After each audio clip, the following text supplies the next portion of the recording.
To change DPI in Z Flip 6, let's start by opening Settings. Then we will scroll all the way down until we see About Phone at the very bottom. Then you will select the software information, and under the build number, we want to tap the build number and keep on tapping until it wants you to enter in your login. Once done, developer mode is now enabled on the phone.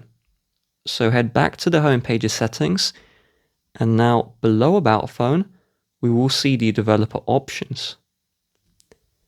Inside the developer options, we're going to tap the search, and we want to search for width, and we should see minimum width. So we'll tap on this one, and it should bring us to where the minimum width is located.